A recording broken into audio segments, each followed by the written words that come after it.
Ladies and gentlemen, please welcome Mark Murphy. Hey!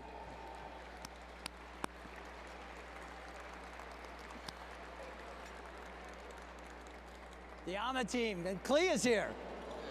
Everyone's here. Thank you so much for joining us tonight. You like the venue?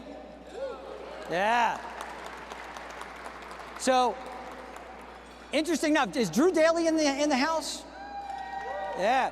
Drew, my phone's back there, but I'm getting a selfie in your honor, okay? But that's gonna wait. So, last year, you might recall, we had a lot going on in the world of politics, remember? Remember how crazy it was last year? And if you were here, you heard me basically touch on the three front runners. I touched on Trump, Clinton, and Bernie. But guys, the election's over. Whether you're happy, sad, or whatever, it's over. So, I mean, we got to move on, right? And we're the travel business. We're always moving. So we're going to do just that. Now, I want to tell you a few things that we did differently this year for the 2017 Travvies that we didn't do in the prior 2 years. By the way, this is our third annual Travvy, and it's the biggest and best ever. So thank you for supporting travel agents and this event. Thank you. We did it differently because we went out to top-selling agents in our database. We got suggestions from them on who they love in the business, and then our editors got together and we vetted those, and that's how the original nominations came to be. So in order to get nominated, there was a vetting process that took about 2.5 months in advance, and that's literally going to start next Monday for the 2018 Travvies. We also had to redo the whole website because guess what? When you change all the parameters, because I think, oh, it'll be easy. You guys, anybody work in tech here? No, none of us, right? So I'm always like, how hard can it be? You just gotta like change some things around. And they always say to me, it's a really big project. It's a lot of work. I go, ay. So it was a lot of work, but we revamped the whole site. And the crazy thing is, when we were testing it, because you never do it and just put it out there. You always test and test and test again. And I gotta tell you, I know that guy. Welcome, Mr. Dale. Great to have you in the house. We tested it. I'm so thankful we did, because literally in the testing phase, it wasn't even open to the general public. I don't know, it was like 3 or 4 days. There were over 1 million votes cast. 1 million votes. How is that possible? It's impossible. There's only 110,000 travel agents in the whole country. How is that possible? So we started digging. And, you know, sure enough, as we started to dig, you know, I'm like, we find this. Obviously, the Travvy is coveted globally. So Vladdy got his hands on a Travvy. We don't know how. We are still tracking it down. And we are going to do an inventory of all previous winners to see if state secrets were passed. So we're watching you. And we got metal detectors on the way out. So that was okay until this happened. I was like, say what? Say what? Best beach destination, Sochi. I'll bet you Mexico would disagree with that, and Aruba would disagree with that, and Jamaica man would disagree with that man. So we obviously had a problem. And you know, this is a category, so they were still figuring it out and sorting it out. And then, you know, this happened. I am like, there is no such category as Man of the Year. There has never been, there never will be. But he does look good on a horse. So, needless to say, we fixed everything before we went live. The integrity of the election process was solid. No ifs, ands, or buts. Full disclosure, we didn't get hacked by the Russians. So, why are we here?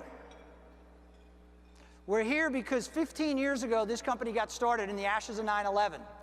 and we made a bet on travel agents. And that bet on travel agents continues to pay off. And we've seen the ebb and flow. But let me ask you a question right now. How hot are travel agents right now? Unbelievable.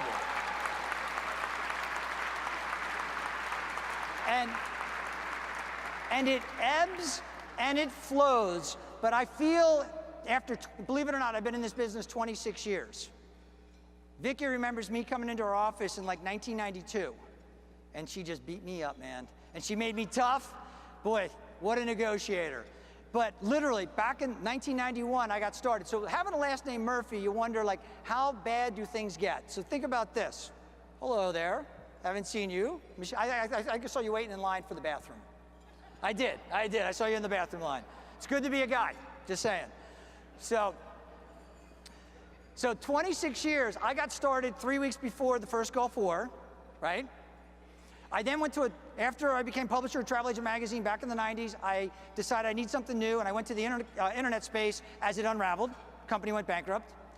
And then I was trying to figure out what my next move was, and 9/11 happened.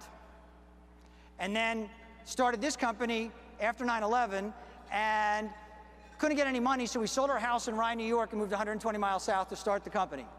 That's how the company got started, because nobody would give us any money, so I had to sell my house and start the business that way. And then you had Afghanistan, we were already in Afghanistan, you had Iraq, you had SARS, everybody remember SARS? You had the Madrid bombings, the London bombings, and on and on. You had the H1N1. I mean, it has been crazy, and I think it's part Murphy's Law. But the beautiful thing about the travel business, we always find a way to take it forward. The business is growing by leaps and bounds, and I think that it's encouraging that we have about 190 million baby boomers and millennials, and the millennials want to take everything they make and spend it on travel, thank God, experiences, and baby boomers who bought the second house and the vacation home want to sell all that crap, and what do they want to do? They want to travel. So you couldn't be in a better time in the US, biggest travel market, period. It's growing gangbusters, and it's going to continue to grow. So when I think about what has been our success, it's been initially travel agents, because that's what it started with. But then we assembled a great team. And then we weren't afraid to make changes and really turn things on their head. And when Travel Pulse was focused 100% B2B, we decided that we wanted to try to expand Travel Pulse and get your message as a supplier or destination beyond the site Travel Pulse. And a couple years ago, we started getting syndicated on Fox News, which is great because they run our stuff all the time. Every day they pick up content and run it there. We then got signed with the Tribune Content Agency, and now 600 different outlets pick up Travel Pulse articles. Teresa Norton, who's in Chicago, sent me a picture of the front page in early December of the Chicago Tribune travel section with a great story by David Cogswell on Amtrak vacations right there. And that's the power of syndication when people love your content. So that team, we had to disrupt things to bring that team on board, and we had to make some changes, but I look at it as an entrepreneur. You make a lot of mistakes, but if you make enough right decisions, you grow the business, and that's what we were able to do.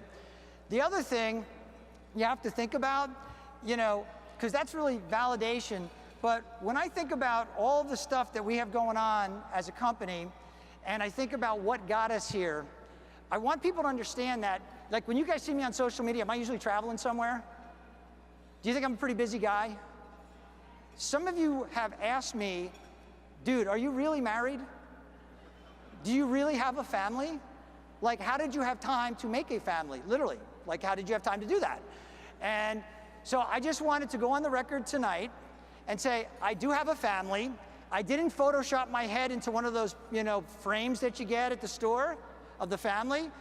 I've got my wife here, Karen Murphy, if you could stand up.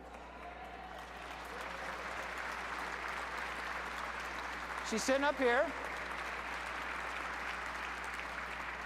And despite all the support of agents, despite all the support of folks in this room, despite having a great team that makes great decisions and moves things forward, this company would not exist if not for when I walked into the house after telling a job offer I didn't want the job in the fall of 2001, and that lady looked at me and said, let's sell the damn house, because we were talking about how are we going to do this. And she pushed me over the edge because I would not have been jumping over it. She gave me that little extra shove, and she's been there every step of the way, taking care of everything so I can do what I do. So if you want the credit for what we've built, that's the woman right there that's done it. So.